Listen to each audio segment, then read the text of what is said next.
Ovaj jednostavan korak važniji je nego što većina trgovaca shvaća, jer loše tržišno stanje može uništiti čak i dobru postavku. Ako možete brzo uočiti kada je cijena ravna i kada se zapravo kreće sa snagom, možete filtrirati mnoge beskorisne ulaske prije nego što naštete vašem računu. Na TradingView sam pokazat ću vam 7 indikatora koji vam mogu pomoći da mnogo jasnije identificirate trendove i netrendove, a od njih vam treba samo 1 ili 2 koji odgovaraju vašoj vlastitoj strategiji. Počnimo s prvim. Idite na indikatore i potražite Squeeze Index od Luxalgo. Ovo je besplatni indikator i nakon što ga dodate ispod grafikona, vidjet ćete ga kao oscilator. Važna razina ovdje je 80. Kada linija prijeđe iznad 80, pretvara se u isprekidanu liniju i područje između linije i razine 80 postaje crveno.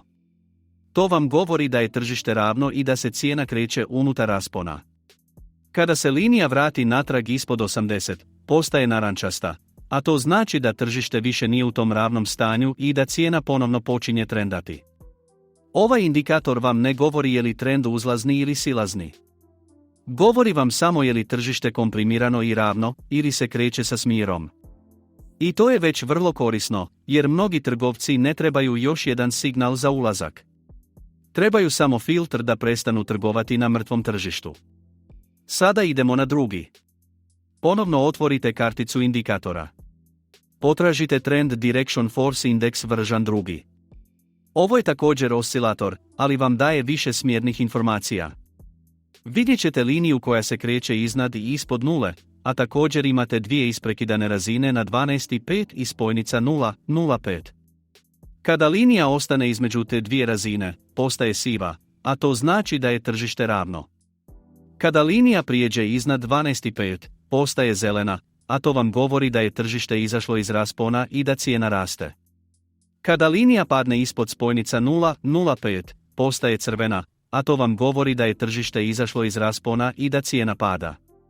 Dakle, ovaj radi dva posla.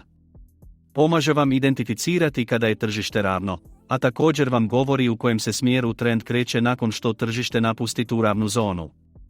Sada idemo na treći indikator, a ovo je jedan od najpraktičnijih za ovu svrhu. Potražite Indian Oscillator od Alexa Grovera. Nakon što ga dodate ispod grafikona, vidjet ćete tri linije, crvenu, zelenu i narančastu. Logika je ovdje vrlo jednostavna. Kada je zelena linija iznad druge dvije, cijena raste. Kada je crvena linija iznad druge dvije, cijena pada. A kada je narančasta linija iznad druge dvije, tržište je ravno.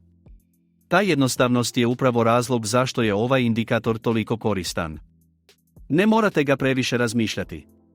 Ako je narančasta na vrhu, tržište je ravno. Ako je zelena na vrhu, bikoveska pritisak je jači. Ako je crvena na vrhu, medvjeđi pritisak je jači. Sada idemo na sljedeći indikator. Vrlo je star i vrlo popularan. Zove se ADX, prosječni indeks smjera. Većina trgovaca već poznaje ovaj indikator, ali još uvijek zaslužuje biti ovdje jer dobro obavlja svoj posao. To je nesmjerni indikator snage trenda. To znači da vam ne govori je li tržište bikovsko ili medvjeđe. Govori vam samo trendira li tržište ili ne. Obično je ključna razina 20.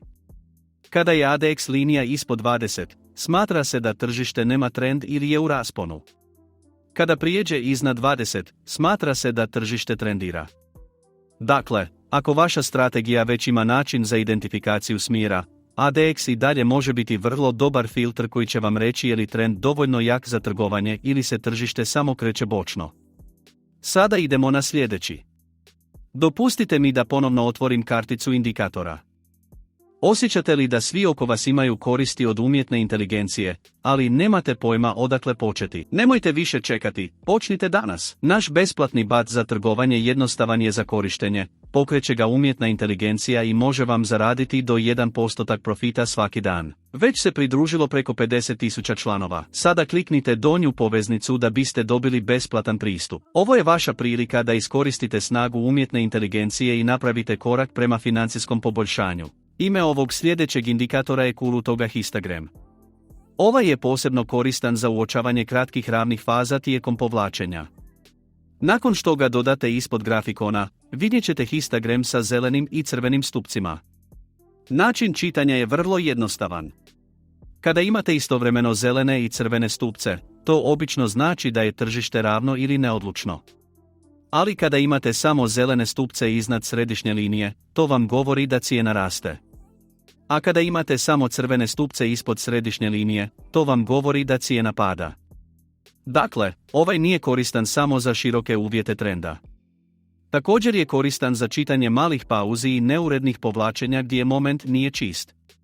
Sada idemo na još jedan vrlo koristan, posebno za niske vremenske okvire. Da biste dodali ovaj indikator na trgovački grafikon, morat ćete upisati TTM Squeeze Pro, a zatim dodati ovaj na trgovački grafikon. Ovaj je prikladniji za scalping i dnevno trgovanje jer se fokusira na uvjete Suizea, koji su u osnovi razdoblja u kojima volatilnost postaje vrlo tijesna. Koristi Bollingerove trake i Keltnerove kanale za otkrivanje ovih komprimiranih uvjeta. Točke u sredini govore vam razinu Suizea, ovisno o tome koliko je tržište tijesno, točke mogu pokazivati različite boje poput crne, narančaste ili crvene.